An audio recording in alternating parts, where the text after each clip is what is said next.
نحمده ونستعينه ونستغفره ونستهديه ونعوذ بالله من شرور أنفسنا وسيئات أعمالنا من يهده الله فلا مضل له ومن يضلل فلا هادي له ونشهد أن لا إله إلا الله وحده لا شريك له وأن محمدا عبده ورسوله صلى الله عليه وآله وسلم. On reprend, Inch'Allah, la lecture, bi'idnillahi ta'ala, de ce livre, le livre d'Abi Abdullah al-Muhajir, Masail min Fiqhi al-Jihad.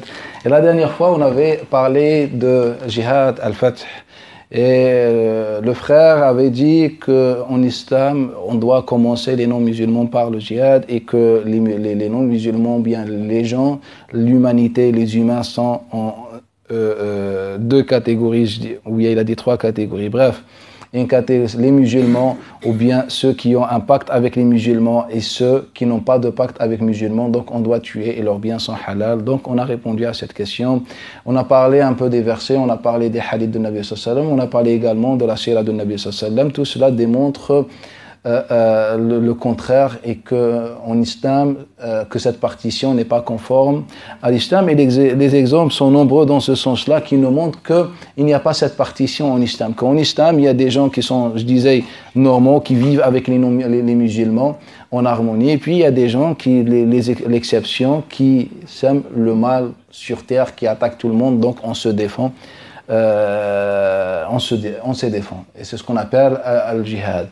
Prenez un exemple avec moi, toujours dans le même contexte. C'est un exemple que rapporte l'imam al-Bukhari d'après Abi al-Duha Muslim ibn Subayh, d'après Masruq ibn Ajda', d'après Abdullah ibn Abbas. Au plein conflit avec Quraysh, Nabi sallallahu alayhi wa sallam, ou bien Abu Sufyan voyage et va voir un Nabi sallallahu alayhi wa sallam, dit « Ya Muhammad, fais ad-du'a à ton peuple, à ta tribu, elle est dans la sécheresse, elle est dans la faim. » Et là, Nabi sallallahu alayhi wa sallam lève ses deux mains. Il fait ad-du'a pour des non-musulmans, pour ses ennemis avec qui il est en conflit. Et là, Nabi sallallahu alayhi wa sallam leur fait ad-du'a. Maintenant, si on dit que dans l'islam, on a trois catégories, les musulmans ou avec qui on a un pacte et la troisième catégorie, là on est face à, soi-disant, cette troisième catégorie et Nabi sallallahu alayhi wa sallam leur fait ad-du'a. Par exemple, on a un autre récit, c'est un récit que rapporte l'imam Ibn al-Bayhaqi ou c'est l'imam Ibn Asakir, le récit de Safana bint Hatim al-Ta'i ou Hatim Tayy'. C'est un récit que rapportent ces deux savants d'après Abdurrahman ibn Jundub et Abdullah ibn Yazid, les deux d'après Kumayl ibn Ziyad, d'après Ali ibn Abi Talib, qu'un jour, en sortant, Nabi sallallahu alayhi wa sallam, en allant à la mosquée, il entend la voix d'une femme en train d'appeler. Et il se dirige, lui dit « Ah, Muhammad, Ana Safana, je m'appelle Safana, je suis la fille de Hatim Tayy'. » Hatim connaît le généreux qui est connu. Hatim Tayy', Ya Muhammad, rappelle-toi, mon père libérait les prisonniers, mon père aidait les faibles, etc. Et là, un Nabi sallallahu alayhi wa sallam se dirige vers les compagnons en leur disant dans le sens, laissez-la, qu'est-ce que vous attendez? Fa inna abaha kana yuhibbu makarim al-akhlaq. Son père aimait la bonté, son père aimait les bonnes qualités, comme Allah aime les bonnes qualités. Prenez cet exemple de Nabi sallallahu alayhi wa sallam. Là, un Nabi sallallahu alayhi wa sallam a prononcé le nom d'un non-musulman avec le nom d'Allah. Il a dit, son père, le non-musulman, aimait la bonté comme Allah Ta'ala aime la bonté. C'est-à-dire, qu'est-ce que je comprends de ce récit? Que ceux qui sont dans ce cadre-là n'ont aucun problème avec les musulmans. Ils ne doivent pas avoir un pacte ou je ne sais pas. Ils ne doivent pas avoir un pacte ou je ne sais pas. On va terminer ce sujet par un verset dans Sourate Al-Ma'idah. فَبِمَا نَقْضِهِمْ مِيثَاقَهُمْ. Allah Ta'ala, prenez avec moi, j'aimerais bien que vous ouvriez avec moi Al-Qur'an Al-Karim, le 13e verset de Sourate Al-Ma'idah. Le 13e verset de Sourate Al-Ma'idah. فَبِمَا نَقْضِهِمْ. Allah Ta'ala, dans ce verset, va parler des Juifs dans l'époque de Nabi sallallahu alayhi wa sallam. Il va nous dire qu'ils ont trahi l'engagement avec Allah. Et que, Ya Muhammad, tu ne cesseras pas de découvrir leur trahison. C'est-à-dire, ils vont te trahir à chaque fois. Ya Muhammad, qu'est-ce que tu dois faire dans ce cas-là? قال فاصفح عنهم واعف إن الله يحب المحسنين. Pardonne-leur, Allah aime les bienfaisants. Je pense que vous lisez maintenant le même verset, le 13e verset de Surat Al-Ma'ida. Donc Allah Ta'ala, qu'est-ce qu'il est en train de faire? Il est en train de rappeler à Muhammad sallallahu alayhi wa sallam que ces juifs-là, avec qui tu vis, les juifs, et ils vont te trahir à chaque fois. Donc qu'est-ce que tu dois faire? Tu dois pardonner. Pourquoi? Car cela est un bien et est une bienfaisance et Allah aime les bienfaisants. Et là, j'aimerais bien qu'on ouvre les livres de tafsir. On va trouver que l'ensemble des savants musulmans sont d'accord avec ce que Qatada ibn Di'ama a dit, que c'est un verset abrogé. Moi, mon objectif, c'est même pas le sens du verset. Le sens du verset, il est clair, que malgré cette trahison, tu dois pardonner. Mais la chose qui me touche à chaque fois dans mes recherches, dans ma religion, dans ma foi, c'est que jusqu'à aujourd'hui, je pense qu'on n'a rien compris dans le Coran al-Karim. Le Qatada ibn Di'ama, il a dit que c'est un verset abrogé. Les fuqaha, tous sont d'accord sur ce point, que c'est un verset abrogé. Pour quelle raison? Car Allah Ta'ala a abrogé ce verset par la surah de At-Tawbah, le 5e verset de la surah de Tawbah. Le verset, rappelez-vous, le verset appelé par certains le verset de l'épée. Il n'y a aucun problème. Vu que ce verset parle de la paix, et on a un verset tardif qui parle de l'épée, donc il y a une abrogation. Ça pose aucun problème. Mais le problème, c'est qu'on n'a rien compris. L'imam, par exemple, l'imam al-Hakim al-Mustadrak. Je veux rapporter un récit et vous allez méditer avec moi.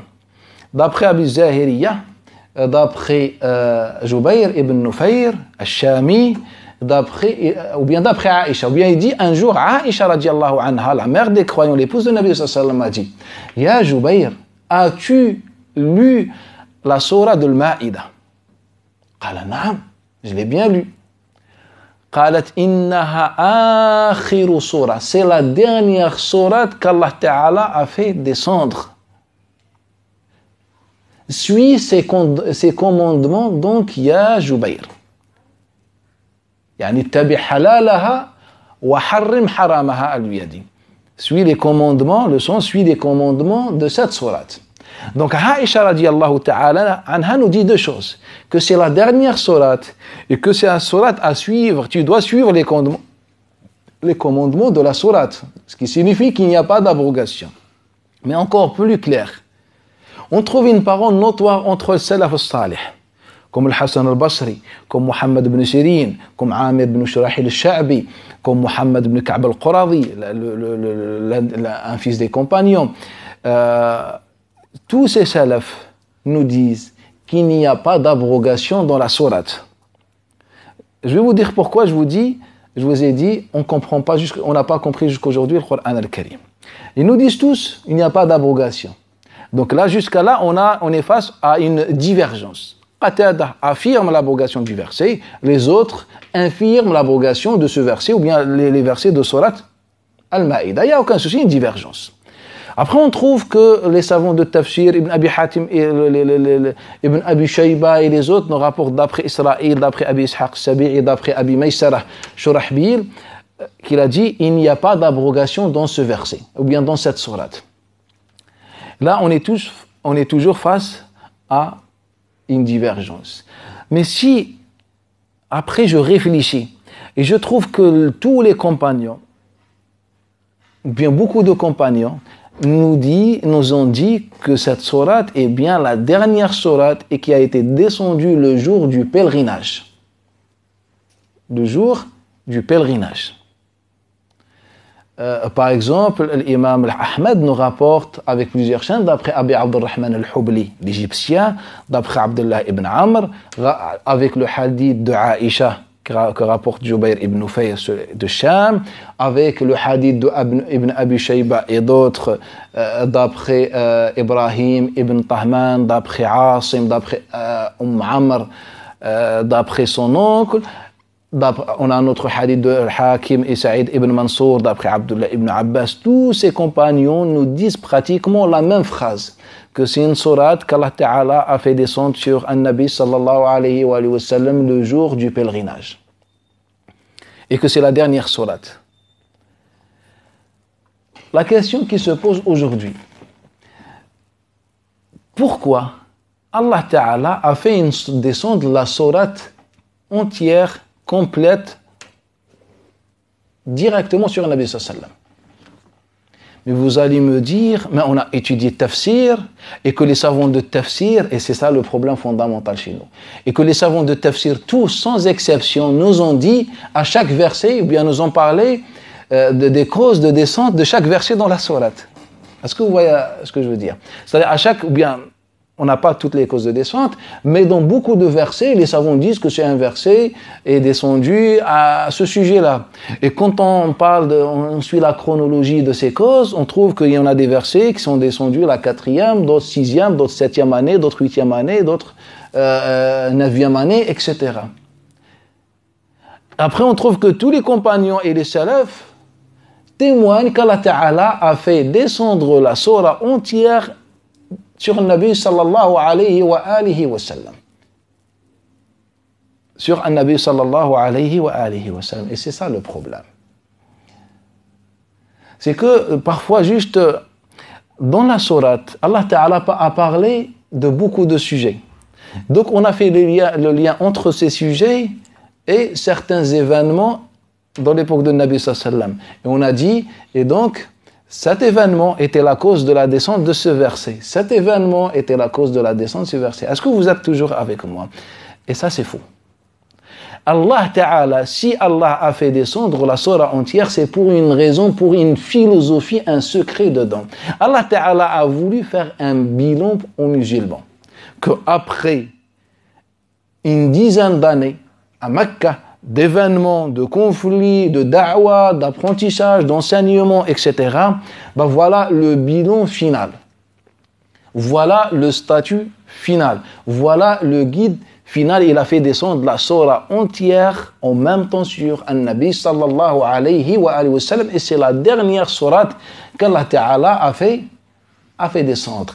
Si les salafs disaient, celui qui veut connaître la vie des Arabes avant l'islam, il doit lire Surat Al-An'am. Moi, je vous dis aujourd'hui, celui qui veut connaître la sira de Nabi sallallahu alayhi wa sallam sans passer par aucun livre de sira dans la période médinoise, il lit Surat Al-Ma'idah. Allah nous a fait le bilan de 10 ans d'événements de vécu des compagnons avec le Nabi sallallahu alayhi wa sallam. Et c'est ça le problème.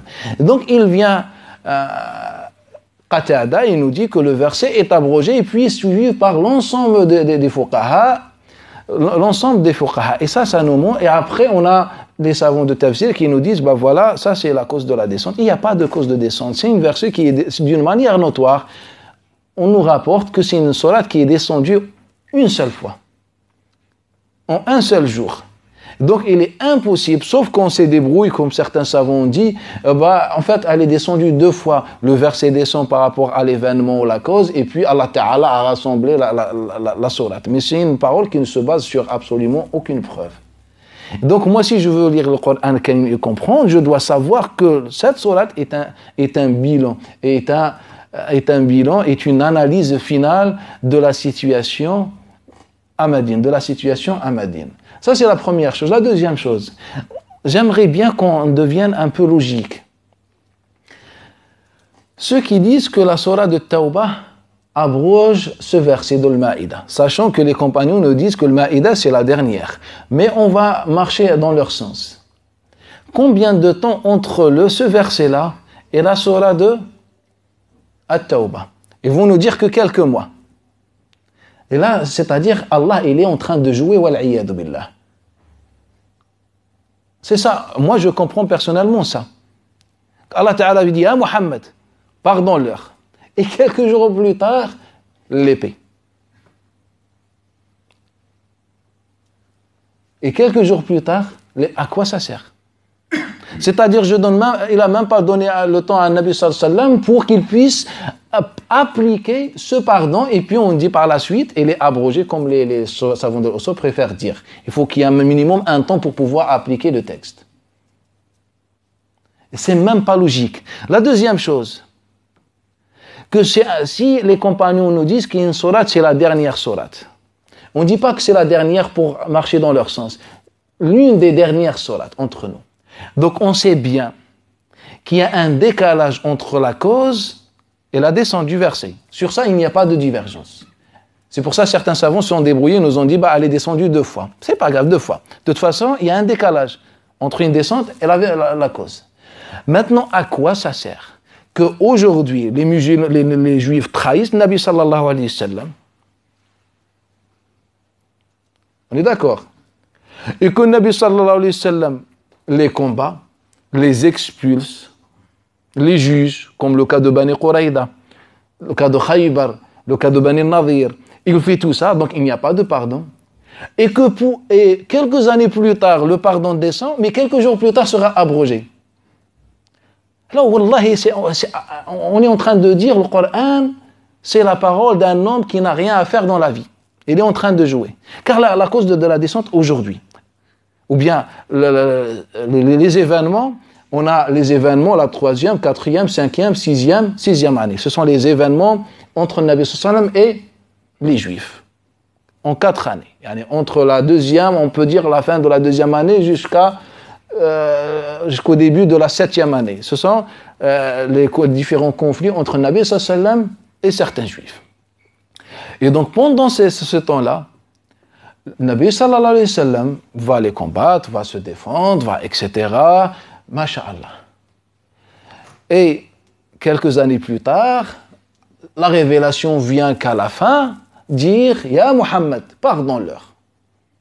Et quelques jours plus tard, non, en fait c'est abrogé. Là on est en train de jouer. Ça s'appelle du jeu, ce n'est pas du savoir ou de la connaissance. Et donc c'est comme ça qu'on traite le Coran al-Karim. Et puis nous, les hommes, on a le pouvoir sur Allah et sur le Coran. Dans le hadith, pour rejeter un hadith, il faut étudier les transmetteurs, les chaînes de transmission, etc. Mais pour le Coran al-Karim, c'est juste avec un bon café. C'est abrogé par un autre verset. C'est vrai ou pas? La parole divine, pour qu'elle soit éliminée, rejetée, ne demande que la réflexion d'un homme ordinaire comme tout le monde, monsieur tout le monde. Pour un hadith, ça demande une science, une réflexion, c'est logique. Mais pour le Coran, on s'en fiche. Et c'est même pas logique. Donc moi, j'aimerais bien que quelqu'un vienne m'expliquer ce qu'on a fait au Coran al-Karim. Donc c'est comme ça on enseigne le Coran al-Karim. C'est pour ça, sur ce qu'il a dit, les savants n'ont pas divergé. Pourquoi? Pour eux, tout simplement, le verset est abrogé. Mais on n'a jamais réfléchi pourquoi la sourate descend une seule fois, à la fin de la vie de Nabi sallallahu alayhi wa sallam. Et pourquoi cette sourate nous parle de pratiquement tous les événements que le prophète a vécu à Médine. Pour quelle raison? Donc nous, qu'est-ce qu'on a fait? Vu qu'on était incapable, qu'est-ce qu'on a dit?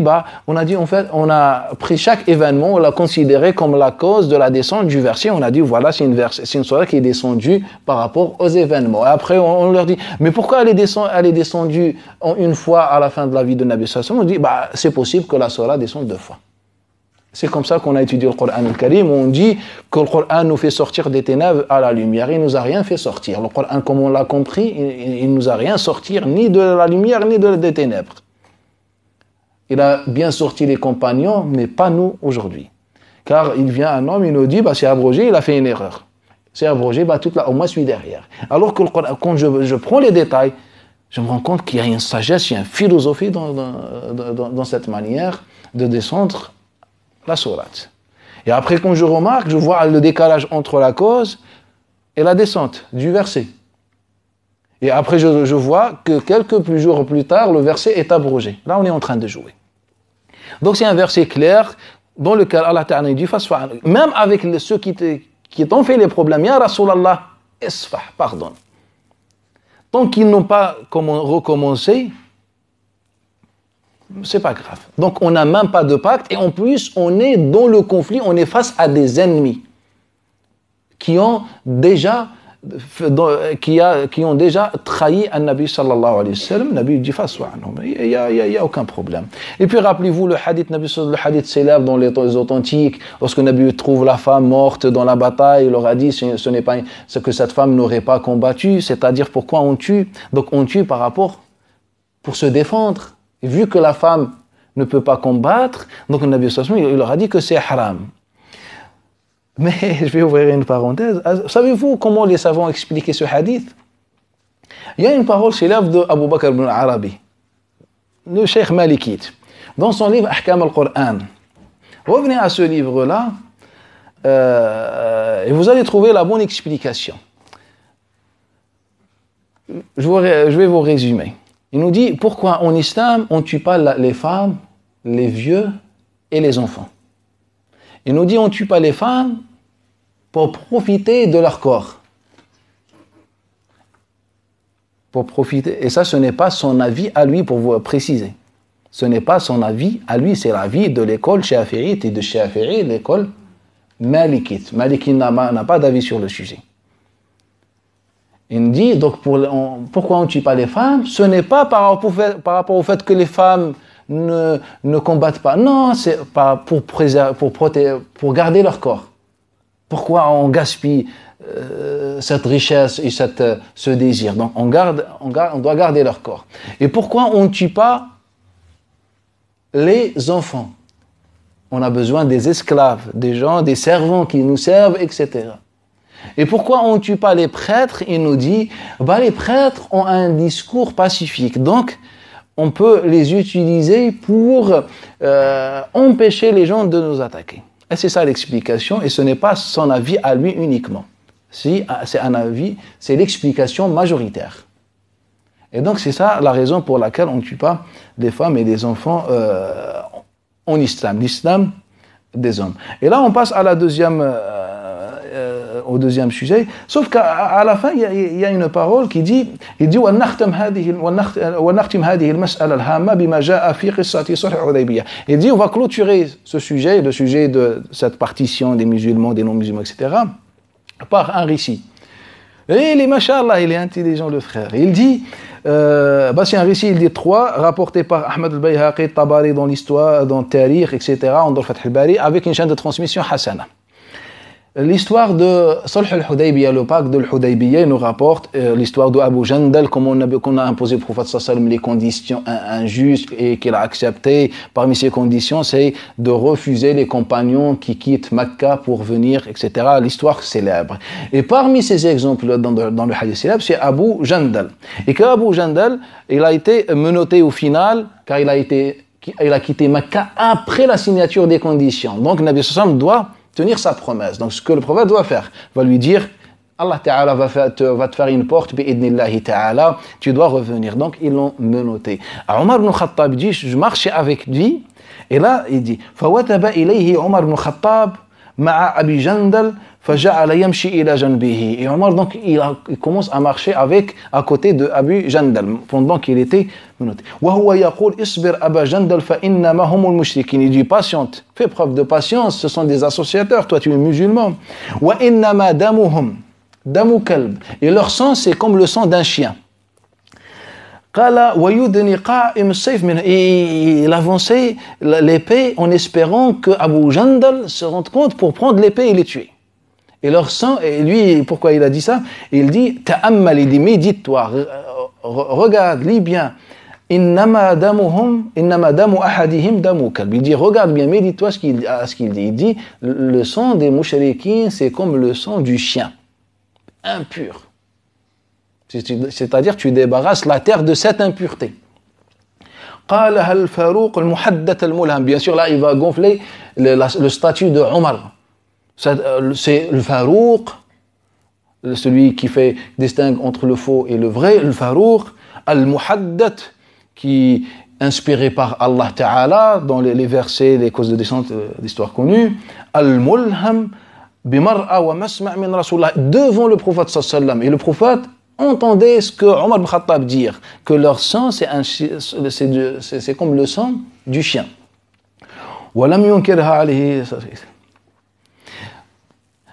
L'imam Malik nous rapporte un hadith dans son Muwatta d'après hadith célèbre d'après Abdullah ibn Abi Bakr ibn Muhammad ibn Amr ibn Hazm, d'après Amra bint Abdurrahman, d'après Aïcha. Le hadith sur l'allaitement, combien de fois pour qu'on établisse le statut de parenté. Et donc il nous rapporte ce hadith, il s'arrête. Il vient Muhammad ibn Ishaq, il rapporte d'après le même cheikh. Il a la même chaîne de transmission, d'après Abdullah ibn Abi Bakr Muhammad ibn Amr ibn Hazm, d'après Amra, d'après Aïcha. Il rapporte le récit, sauf qu'il nous rajoute une petite histoire à la fin.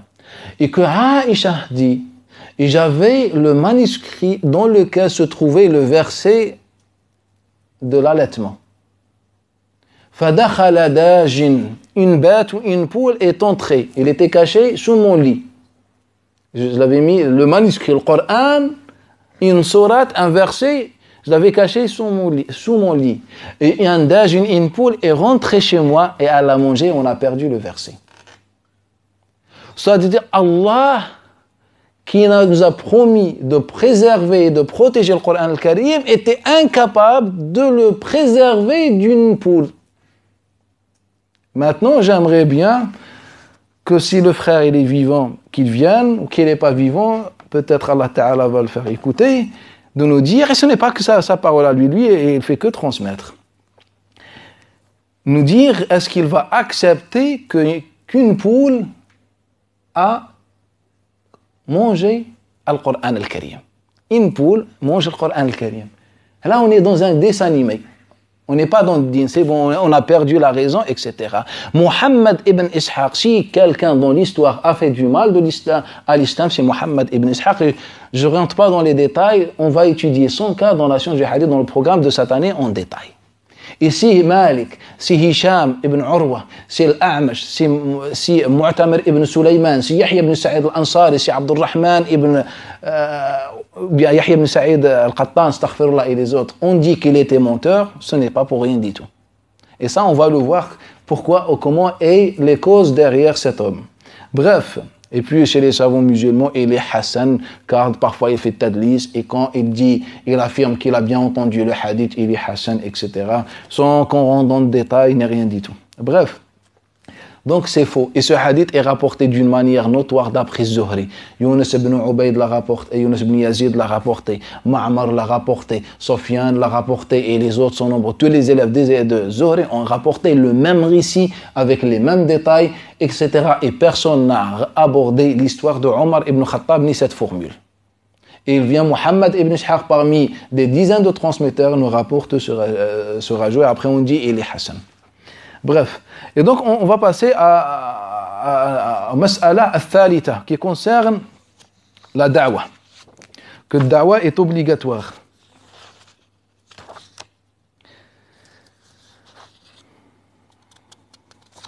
Allah, comment...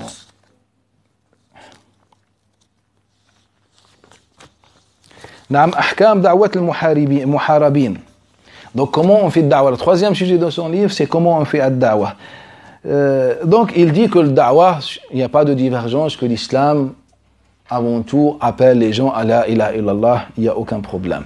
Sauf que, on va rentrer directement sur le sujet qui nous concerne, le sujet le plus pertinent. Donc, sur le fait que l'islam, c'est que le Nabi sallallahu alayhi wa sallam est venu pour appeler les gens à la ilaha illallah, tout le monde est d'accord. Mais, il y a une question qui nous dit, ou bien une parole qui nous dit, une parole qui se trouve dans notre patrimoine du fiqh. Elle nous dit, est-ce que avant le djihad, on doit faire le da'wa ou bien la da'wa, elle est juste recommandée? Les savants ont divergé. Certains d'entre eux ont dit que le da'wa est obligatoire avant chaque bataille. D'autres, ils ont dit non, elle est obligatoire avec ceux qui n'ont jamais entendu parler de l'islam. Mais ceux qui ont entendu parler de l'islam, etc., ils ont reçu déjà le prêche de l'islam, ce n'est pas obligatoire pour eux, c'est juste recommandé, ils ont dit. Et moi je dis, ça c'est faux et ça c'est faux. Le da'wa n'a aucun rapport avec le djihad, ni rien du tout. Allah Ta'ala, lorsqu'il a parlé et décrit Muhammad sallallahu alayhi wa sallam, il a décrit en tant qu'un da'i. Un da'i. On n'a aucun verset dans lequel Allah Ta'ala décrit Muhammad en tant qu'un combattant. Il a dit Siraj, Munir, da'i, Shahid, etc. De toutes les façons, sauf le mot combattant. Et donc, ça, mais nous, je préfère rentrer dans les arguments pour qu'on reste dans une méthodologie un peu scientifique. Donc il dit أما عن أدلة مشروعية القتال قبل الدعوة في حق من بلغتهم الدعوة دعوة الإسلام فمنها. Donc il dit parmi les arguments qui démontrent qu'il est possible d'attaquer ou bien de faire le jihad, une bataille contre des gens qui n'ont jamais reçu ou bien qui ont reçu da'wat al-islam sans passer par la da'wah. Donc, généralement, on est d'accord que ceux qui n'ont jamais entendu parler de l'islam, qu'il faut qu'on commence avec eux par la da'wah. Mais ceux qui ont déjà entendu, on peut les combattre, il dit, sans passer par la da'wah. Et il donne les arguments. Moi, la chose qui m'intéresse, c'est les arguments. C'est les sources islamiques. Je ne suis pas ici pour défendre une école ou un avis juridique. Je suis ici pour défendre le kitab ou sunnah si Allah permet. Il dit le hadith de Anas ibn Malik. Voilà, je vais vous raconter l'histoire de ce hadith et je pense que vous allez vous suicider aujourd'hui. Anas ibn Malik يقول, c'est un hadith qui est dans le Bukhari. كان رسول الله صلى الله عليه وسلم إذا غزا قوما لم يغير حتى يصبح. Quand le prophète sallallahu alayhi wa sallam, j'aimerais bien que vous méditiez avec moi un petit peu sur ce hadith, juste pour vous montrer que jusqu'aujourd'hui, on n'a rien compris non plus du hadith de Nabi sallallahu alayhi wa sallam. Il dit, Anas ibn Malik, le prophète sallallahu alayhi wa sallam, à chaque fois il faisait une bataille, ou une ghazwa, ou une attaque, comme vous voulez, et il ne le faisait pas avant l'aube. Il attend toujours l'aube. S'il entend un adhan, un appel à la prière, bismillah. Ou bien, c'est-à-dire il arrête l'attaque. Et s'il n'y a pas de adhan, il attaque. C'est le hadith de Anas dans le Bukhari. Est-ce que vous avez compris le sens? C'est ça le sens. Il n'y a aucun problème. Et puis, قال الحافظ Ibn Hajar. C'est une parole qui a été suivie par l'ensemble des savants qui sont venus après Al-Hafid Ibn Hajar. Il dit, c'est un hadith qui indique l'autorisation de combattre de ne pas faire da'wah à ceux qui ont déjà reçu la révélation, le message de Nabi sallallahu alayhi wa sallam. فَيُجْمَعُ بَيْنَهُ, et là j'ai envie de mourir. فَيُجْمَعْ بَيْنَهُ وَبَيْنَ حَدِيث Sahl. Donc, on peut réunir entre ce hadith et le hadith de Sahl. C'est-à-dire, on peut rassembler entre les deux. On peut utiliser les deux. Donc, les deux semblent être contradictoires. Le hadith de Anas et le hadith de Sahl. Je vais vous rapporter le hadith de Sahl. On l'a déjà évoqué. Je vais vous le dire. Donc, Ibn Hajar al-Asqalani nous dit, ce hadith indique qu'il est possible d'attaquer sans passer par la da'wah. Et que c'est un hadith, nous dit, il n'est pas contradictoire avec le hadith de Sahl.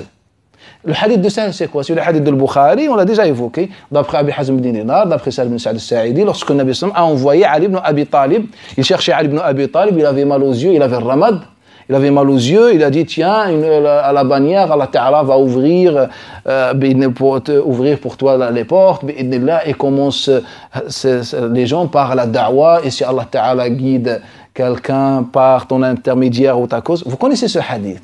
Et donc, est-ce que c'est un hadith dans l'apparence? Est-ce qu'il est contradictoire avec le hadith de Anas? Il est contradictoire, car le hadith de Anas ne parle que de l'adhan. Donc, s'il n'y a pas d'adhan, on peut attaquer. Et donc, c'est ça ce que Ibn Hajar al-Asqalani dit. Il nous dit, il n'y a pas de contradictoire, il veut juste utiliser les deux sens. Mais je pense que vous n'avez pas encore reçu l'idée finale, qui va vous mettre par terre. Il nous dit, on peut utiliser les deux hadiths. Il dit que بأن الدعوة مستحبة لا شرط. Comment on utilise les deux hadiths? Que le hadith de Sahl, ce n'est pas une obligation, et il est possible que l'ordre, ce n'est pas une obligation dans ce contexte. Il est possible que c'est juste une recommandation mustahab. Et que le hadith de Anas ibn Malik, celui qui nous a vu que le prophète l'a fait, donc cela veut dire que la parole de Nabi à Ali n'était pas obligatoire, c'était pas une parole d'obligation, c'est juste recommandé, ça serait bien que tu fasses ad-da'wa. Après, il nous dit la parole de Shawkani, toute la Ummah est d'accord sur ce que Ibn Hajar al-Asqalani a dit. Est-ce que vous savez de quelle bataille Anas ibn Malik parle? Donc, le hadith de Sahl, c'est la bataille de Khaybar, c'est mentionné. Et est-ce que vous savez la bataille de Anas ibn Malik? Quelle bataille Anas ibn Malik parle? Et si je vous dis que c'est la même bataille? Donc, le Nabi a fait la da'wa et il n'a pas fait la da'wa dans la même bataille. Et que la da'wa est en ordre et ce n'est pas en ordre dans la même bataille. Vous allez me dire pourquoi. Car c'est un hadith qui est rapporté par al-Bukhari, par tous les savants de hadith pratiquement, ou la majorité.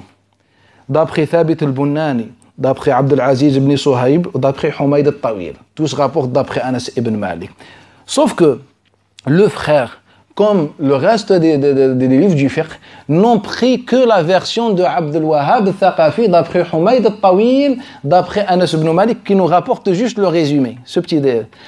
Alors que Malik, comme il rapporte l'Aqa'nabi d'après lui, d'après Humayd, d'après Anas, Abu Ishaq al-Fazari, l'un des savants qui ont écrit sur le Maghazi, d'après Humayd al-Tawil, d'après Anas, et après les autres élèves de Anas comme Abdul Aziz ibn Suhaib, etc., tous nous rapportent que, d'après Anas ibn Malik, que le jour de Khaybar, Nabi sallallahu alayhi wa sallam n'a pas attaqué les Juifs pendant la nuit, et qu'il a attendu le matin, ou l'aube, appelez-le comme vous voulez.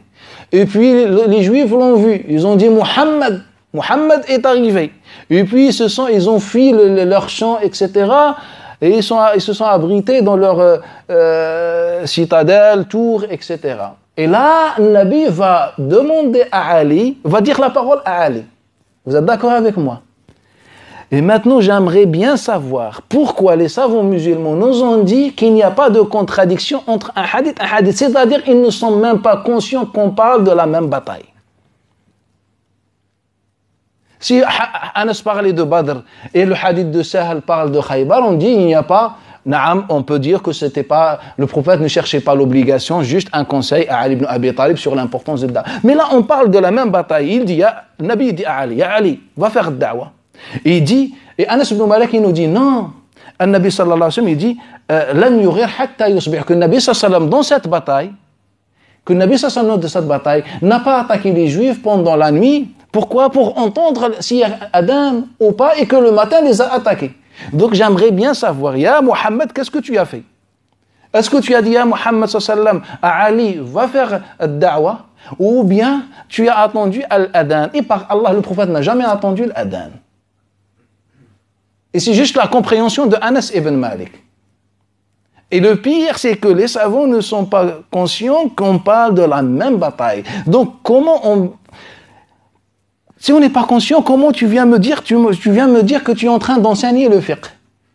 Et c'est ça, je vous ai dit, moi, le problème. C'est que tout, je dis pas tout, mais ce qu'on vous a enseigné le fiqh, ou ce que vous trouvez dans les livres du fiqh, ce sont des livres qui se réfèrent aux chapitres qu'ils trouvent dans les recueils du hadith. Comme le Bukhari, il prend le hadith, il ne connaît même pas d'où ça vient, ni l'histoire de hadith. Parfois, on a des participations modestes. Tout ça. Ibn Hajar al-Asqalani était masha'Allah dans ça, mais ça reste beaucoup modeste. Malgré que c'est un grand savant de l'islam. Et c'est ça, de cette manière.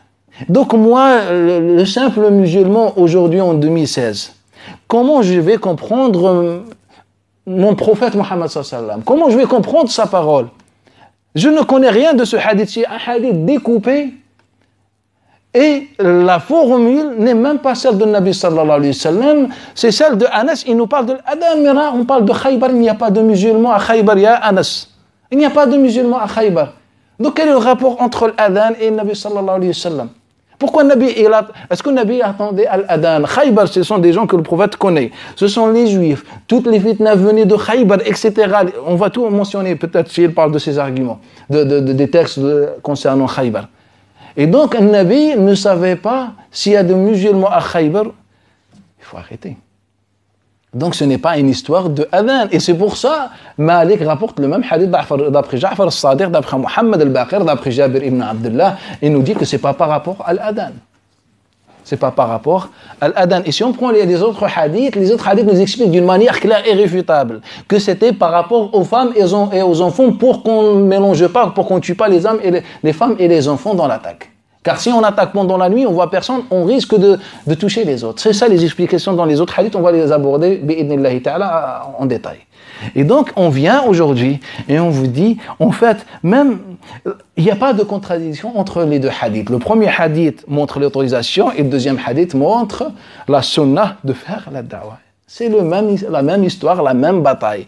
Donc les deux hadiths ne peuvent pas exister. Il faut qu'un seul hadith dans l'histoire. Soit tu me dis le hadith de Sahl est faux, soit tu me dis le hadith de Anas est faux. Il n'y a pas de possibilité.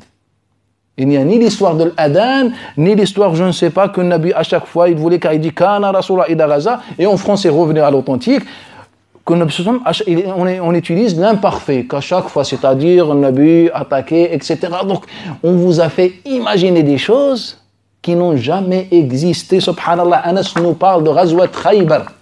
Tous les transmetteurs l'ont rapporté. Et d'autres, un ou deux transmetteurs, ou bien quelques transmetteurs ont résumé le hadith, et puis les fuqaha ont pris le hadith du chapitre, et ils se sont fait une idée, et puis transmise aux musulmans, et nous on adore Allah Ta'ala en se basant sur le fond. Donc ce n'est pas vrai.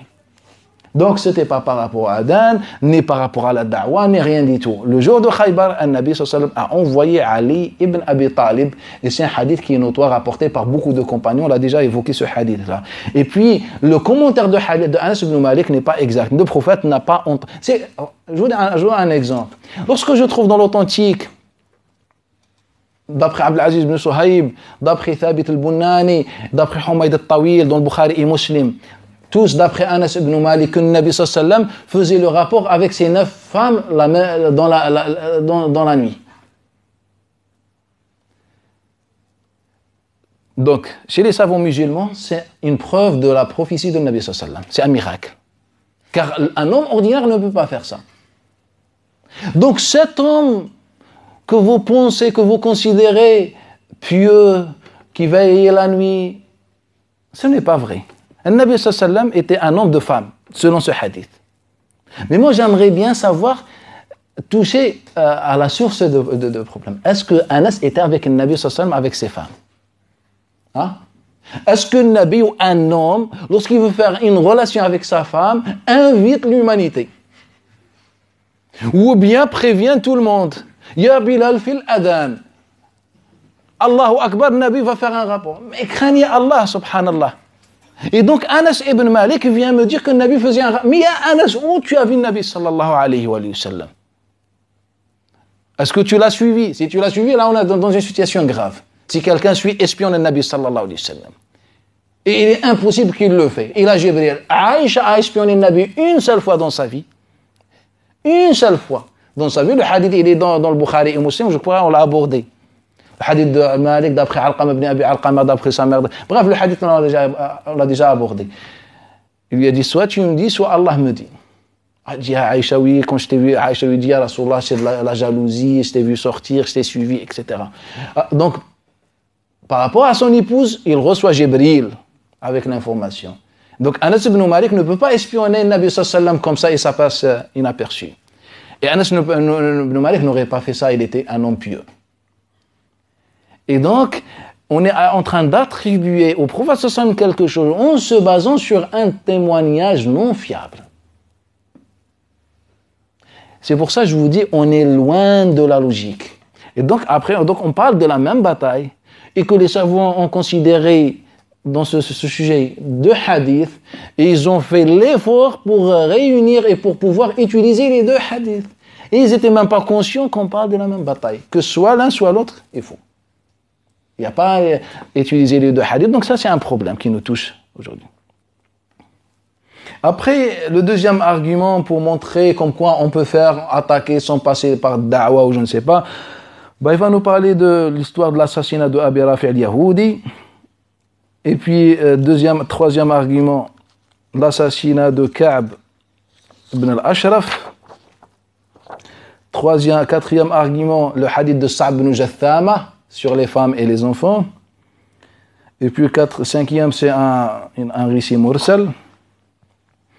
Sixième, c'est le hadith de Ibn Aoun, d'après Nafi', d'après Ibn Omar.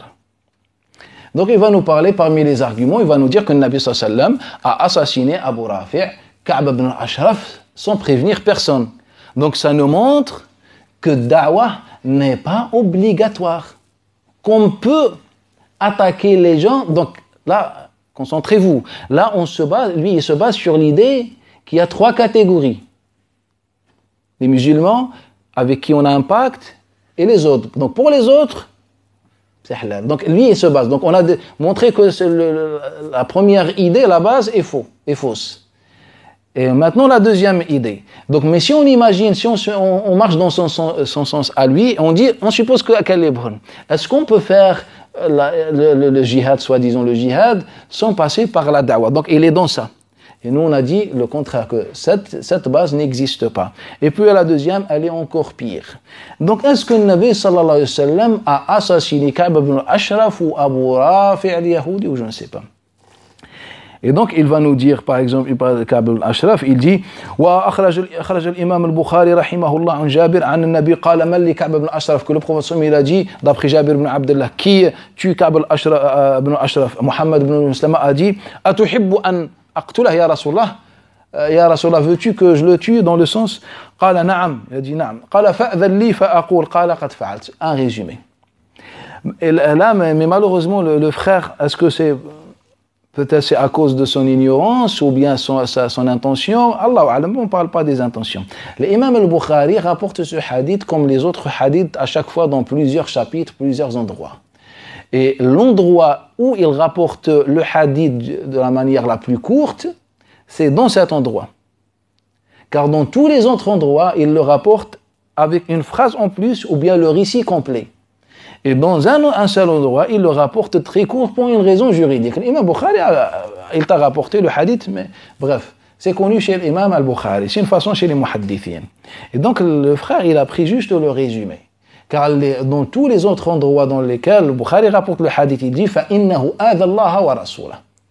Car Ka'b ibn Ashraf a nuit ou a fait du mal à Allah et son messager. Comme Allah Ta'ala nous dit dans le Coran al-Karim وَمَنْ يُقْرِضُ اللَّهَ قَرْضًا حَسَنًا. Qui d'entre vous fait un don, une aumône à Allah? Est-ce que tu vas donner à Allah? C'est une métaphore. Tu donnes à Allah, c'est-à-dire tu donnes aux pauvres, aux nécessiteux, etc.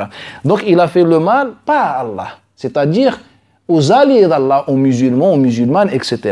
Sauf que lui, il a rapporté le hadith le plus court. Donc pour qu'il nous pousse à imaginer que Ka'b ibn al-Ashraf était un beau garçon, masha'Allah, et que Nabi sallallahu alayhi wa sallam n'avait rien à faire, il a dit, qui tue Ka'b ibn al-Ashraf?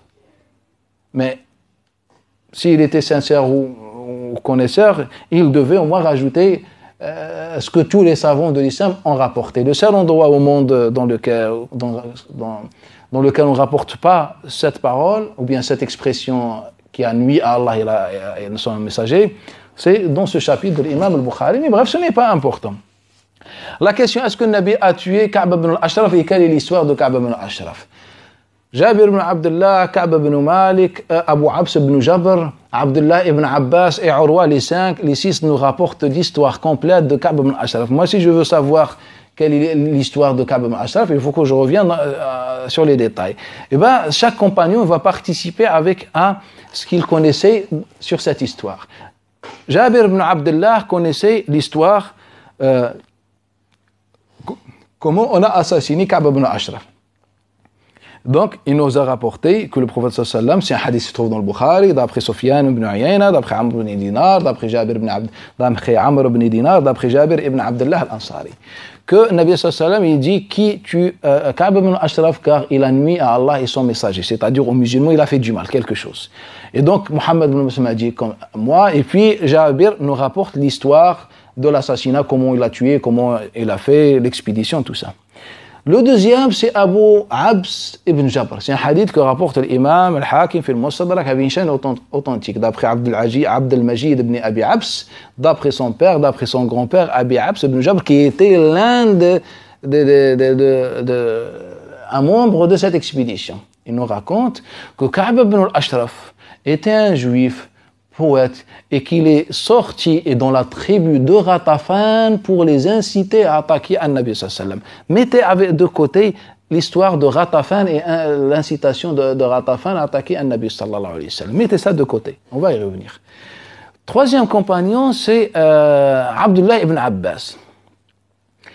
Abdullah ibn Abbas, c'est un hadith que rapporte l'imam al-Bayhaqi d'après Amr ibn Dinar, d'après Ikrimah, d'après Abdullah ibn Abbas, que Ka'b ibn al-Ashraf, c'est quelqu'un qui faisait du mal, etc. et qu'il est sorti, lui et Huyay ibn Akhtab, dans la tribu de Quraysh, c'est-à-dire à Mecca. Ils ont été voir les Mecquois pour leur proposer ou bien les inciter à attaquer An-Nabi sallallahu alayhi wa sallam.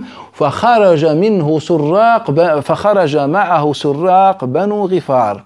Et il a fait venir avec lui les surraq ou les voyous de Bani Ghifar. Ce sont des agresseurs, des voleurs de Bani Ghifar sont sortis avec lui, avec Ka'b ibn Ashraf et Huyay ibn Akhtab. Ça c'est Jabir ibn Abdullah, mettez ça de côté, on va revenir à cette histoire, bi'idhnillah. Après il vient Ka'b ibn Malik. Ka'b ibn Malik, c'est un hadith que rapportent les gens de Sunan, Tirmidhi, Abu Daoud. D'après Zuhri, d'après Abdurrahman ibn Ka'b ibn Malik, d'après son père Ka'b ibn Malik al-Ansari. Il nous dit que le Nabi sallallahu alayhi wa sallam est arrivé à Médine, où les gens de Médine étaient akhlat, étaient mixtes. Musulmans, non-musulmans, juifs, associateurs, arabes, non-arabes, étaient mixtes. Parmi eux, Ka'b ibn al-Ashraf, qui était un poète, il faisait du mal aux musulmans. Il dit, il faisait du mal aux musulmans.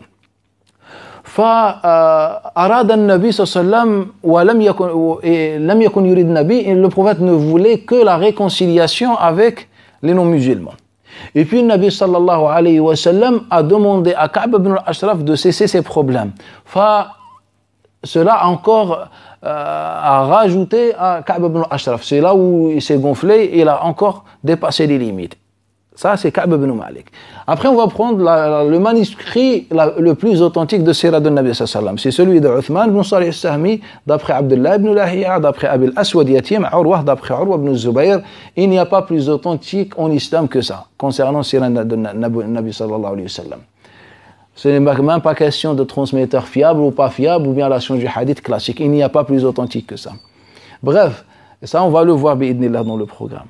Et il nous raconte que le Nabi sallallahu alayhi wa sallam a capturé Ka'b ibn al-Ashraf et il lui a dit Lima tudahir ala al-muslimin, pourquoi tu incites les gens à attaquer les musulmans, car le mudahara c'est l'incitation des autres à attaquer les musulmans. Faqal, je n'ai jamais fait cela. Et donc le Nabi avait capturé Ka'b et Ka'b a nié, qal fatarakahu. Le prophète sallallahu alayhi wa sallam l'a relâché. Il a du repart. Et là, il s'est dirigé directement dans la tribu de Quraysh. Et il était la cause de la bataille de Uhud et le financement de la bataille de Uhud. Maintenant, si je prends ces six témoignages, qu'est-ce que je comprends? Je comprends que c'est quelqu'un du mal qui a incité les gens, qu'il a monté Ghatafan dans le nord contre Nabi sallallahu alayhi wa sallam et qui a parmi les conséquences de cela la bataille de Ghatafan qui s'appelle Dhat al-Riqa'. La deuxième chose, il a fait venir avec lui les voyous, il a payé les voyous de Bani Ghifar pour les faire sortir avec les Qurayshites le jour de Uhud. C'est quelqu'un qui faisait du mal et que Nabi sallallahu alayhi wa sallam avait capturé et que Nabi sallallahu alayhi wa sallam lui a fait un procès simple comme à l'époque et qu'il a nié, mais après il a fait encore pire. Donc Nabi sallallahu alayhi wa sallam ne pouvait pas l'atteindre sans passer par une bataille, car Bani Nadir était encore présent là avec Bani Quraïda, etc. Ne pouvait pas l'atteindre que par une bataille. Donc il a envoyer des compagnons c'est une application d'un procès, tout simplement pour éviter une bataille, car si on déclare à tout le monde, il y avait tous les juifs, on va tuer plus d'âmes, et Nabi sallallahu alayhi wa sallam voulait juste éliminer la cause de la fitna. Est-ce que ça c'est un assassinat? Est-ce que c'est quelqu'un qui est neutre? Est-ce que c'est quelqu'un, ou je ne sais pas, non, quelqu'un, on était dans un état de guerre, etc. Et voilà, je pense qu'il n'y a pas de commentaire sur ça. Et puis l'histoire de Abi Rafi'. Abi Rafi', on a 2 récits authentiques sur le sujet. Le reste, c'est mensonger. Si vous trouvez un mot de plus, c'est un mensonge. Un mot de plus sur ça, c'est un mensonge. Ce que l'imam Bukhari et les autres rapportent, d'après Israël ibn Abi Ishaq, d'après Abi Ishaq, Sabi'i, d'après le Barra ibn Azib, que le prophète sallallahu alayhi wa sallam a envoyé un groupe de l'Ansar à Khaybar, une version à côté de Khaybar, pour tuer Abu Rafi' Sallam ibn Abi al-Huqayq. Deuxième, c'est avec la chaîne le plus authentique. Uthman, d'après Abi Abdullah ibn Lahi'a, d'après Abi al-Aswad, d'après Urwa ibn Zubayr. D'après Urwa ibn Zubayr, qui nous explique l'histoire. Elle nous explique que cette chaîne de transmission, que Abu Rafi' était sorti à Ghatafan. Et lorsque je reviens sur les détails, car moi je vous ai donné juste le résumé de l'histoire et de l'histoire de Ka'b al-Ashraf, si on revient sur les détails, on va se rendre compte que Ka'b ibn al-Ashraf a croisé Abu Rafi' ibn Abi al-Huqayq à Khaybar et à Ghatafan. Et puis on revient à l'histoire. Elle nous explique que c'est lui qui a exécuté la volonté de Ka'b ibn al-Ashraf et il a équipé et il a poussé la tribu de Bani Muharib à Ghifar d'attaquer un-Nabi sallallahu alayhi wa sallam dans la bataille célèbre Dhat al-Riqa'. La 5e année, c'est un avis, c'est pas grave. Et donc c'est pour cette raison que le Nabi sallallahu alayhi wa sallam a envoyé une expédition pour lui comme pour Ka'b ibn al-Ashraf. Donc on avait des têtes qui ont à chaque fois incité les gens qui étaient derrière les conflits et les batailles, le sang qui coule gratuitement, des deux côtés, le côté musulman, le côté non musulman. Donc le Nabi sallallahu alayhi wa sallam a fait cela. Moi, je ne vois pas d'assassinat, je ne vois pas de quelqu'un de neutre ou bien juste quelqu'un qui critiquait un Nabi sallallahu alayhi wa sallam. Ka'b ibn al-Ashraf, pendant des mois et des mois, critiquait un Nabi, insultait le Nabi sallallahu alayhi wa sallam dans sa poésie et le Nabi sallallahu alayhi wa sallam n'a jamais rien dit. La seule fois où le Nabi sallallahu alayhi wa sallam l'a capturé, c'est lorsqu'il a fait son contact, établi un contact avec Abdullah ibn Ubay ibn Saloul et le contact au nord avec Khaybar et le contact dans le sud avec Quraysh. C'est là, où le Nabi sallallahu alayhi wa sallam a arrêté ou capturé, comme vous voulez, Ka'b ibn al-Ashraf. Sinon, pour la poésie, Ka'b ibn al-Ashraf a vécu avec le Nabi sallallahu alayhi wa sallam pendant 3 ans, et pendant 3 ans, on a des récits, des poésies notoires de Ka'b ibn al-Ashraf dans lesquelles insultaient un Nabi sallallahu alayhi wa sallam et les musulmans. Donc, c'était pas juste par rapport à une parole dite ou je ne sais pas. Et donc, c'est ça l'histoire de Abu Rafi' et de Ka'b ibn al-Ashraf. Donc il n'y a pas d'histoire de da'wa ni rien du tout. C'est juste dans leur tête qu'avant chaque bataille, tout ça, je ne sais pas d'où c'est sorti. C'est sorti, c'est du hadith de Bouraïda, le hadith qu'on a déjà évoqué. Et puis, non. 4e argument, c'est l'argument. Après, on va aussi se suicider aussi avec cet argument. C'est un hadith qui se trouve dans l'authentique de Bukhari, que rapporte le Bukhari, Ahl Sunan, Ahmad, Al-Hakim et les autres, Al-Bayhaqi, etc. D'après pratiquement tous les élèves de Zuhri. Sufyan ibn Uyayna, Sufyan al-Thawri, Malik, bref, tous. D'après Az-Zuhri, d'après Ubaydullah ibn Abdullah ibn Utba ibn Mas'ud, d'après Abdullah ibn Abbas, d'après Sa'b ibn Jathama al-Layti. Sa'b ibn Jathama al-Layti.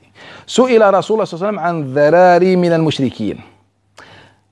La version la plus détaillée et la plus exacte, On a demandé Nabi sallallahu alayhi wa sallam au sujet des enfants et des femmes des non-musulmans. Il a dit, Ya Rasulallah, quel est le statut des enfants et les femmes des non-musulmans? قال هم منهم. Ils font partie d'eux. On a dit à Rasulallah, car il dit فَيُصِيبُونَ مِنْ نِسَاءِ مُدَرَارِهِمْ, il a dit quel est le statut de tuer les enfants et les femmes musulmans. C'est ça, كَيُصِيبُونَ. Il a dit hum minhum, ils font partie d'eux. Sur ce point, il n'y a pas de divergence entre les savants musulmans. Que commencer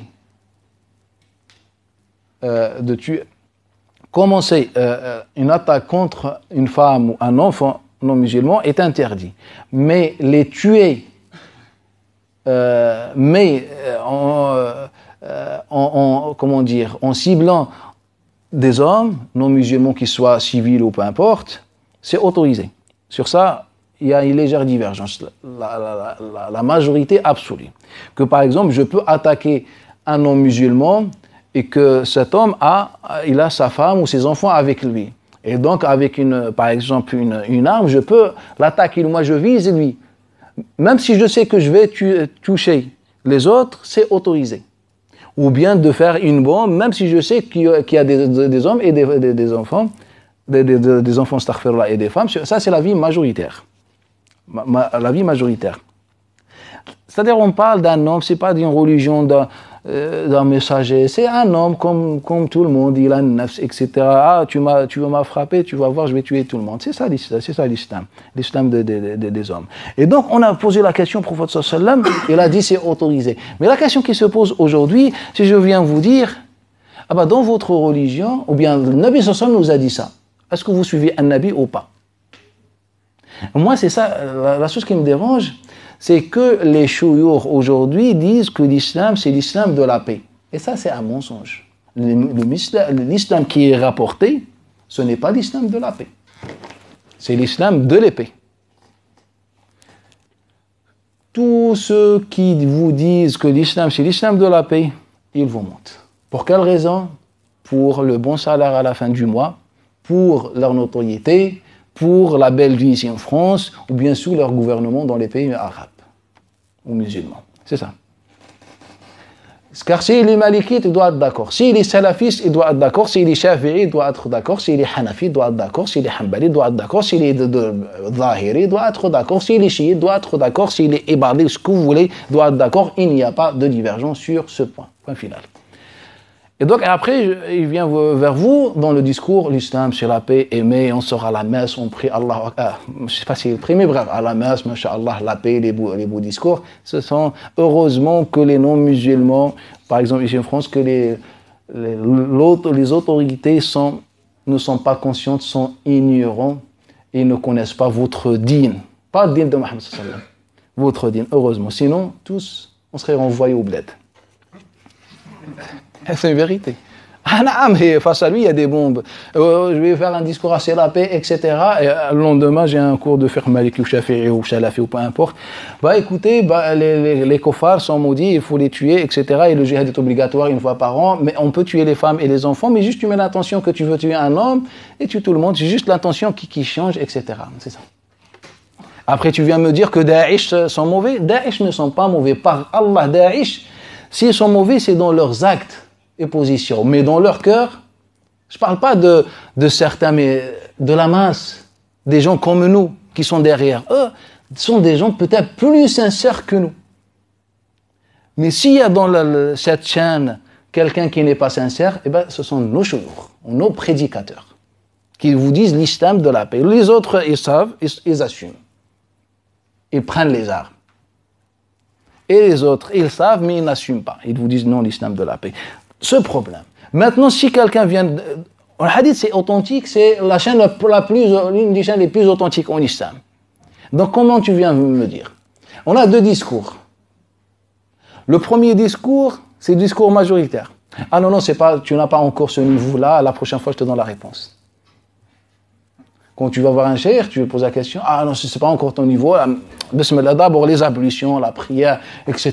Petit à petit, tout ça, juste pour te manipuler et que j'ai pas de réponse. Et puis le deuxième discours, c'est un discours qui n'a pas de méthodologie, c'est un discours qui est obsédé par les autres, par le jugement des autres. Il dit, ah non, c'est un hadith faux, c'est un mensonge. Comme ça. On rejette le hadith de Nabi sallallahu alayhi wa sallam, comme ça, sans preuve, sans rien du tout, comme ça. Et donc c'est ça, on est face à ces deux phénomènes. Et moi je dis c'est un hadith faux. Pour quelle raison? Moi je vais vous expliquer, c'est à vous de juger. Peut-être je me trompe, tout le monde se trompe, mais vous allez m'aider à sortir avec la conclusion. En quel moment Saad ibn Jatham al-Laythi a rencontré un Nabi sallallahu alayhi wa sallam? Sans divergence dans les transmetteurs, les transmetteurs nous rapportent le hadith et le moment du hadith. Ils nous disent tous, ils nous disent à Khaybar, ou bien le jour de Khaybar, et ils nous disent le jour à la fin de le pèlerinage de Nabi sallallahu alayhi wa sallam, pendant que Nabi était encore au pèlerinage, ou bien au Umrah. Khaybar ou Umrah, c'est-à-dire on est dans la même année, on est environ la 6e année, fin 6e année. Avant, après, ce n'est pas grave, la même moment. Donc c'est ça, ce hadith, la même moment. Et ce qui est étrange, c'est que le même jour et par rapport au même événement, j'ai des choses qui me disent le contraire. Par exemple, on a un hadith qui est rapporté d'après environ 10 transmetteurs. Il y a Mu'alla ibn Ziyad, Yunus ibn Ubayd, il y a Allah, Hassan ibn Hisham, Qatada ibn Di'ama, tout, etc. Il y a 10 transmetteurs qui rapportent d'après Al-Hassan al-Basri qui dit Haddathani al-Aswad ibn Shari', Al-Aswad ibn Shari' m'a rapporté que le Nabi sallallahu alayhi wa sallam a envoyé une expédition Sariya le jour de Khaybar, le même moment, la même année ou bien le même événement, a envoyé une expédition à Khaybar. Et que cette expédition bien des gens ont tué des femmes ou des enfants, un enfant, une femme ou deux, plus, on n'est pas de précis, mais ils ont tué. Et là, le prophète sallallahu alayhi wa sallam, il leur a dit, lorsqu'ils sont retournés, ils ont raconté au prophète sallallahu alayhi wa sallam ce qui s'est passé, il leur a dit, qataltumuhum, vous les avez tués.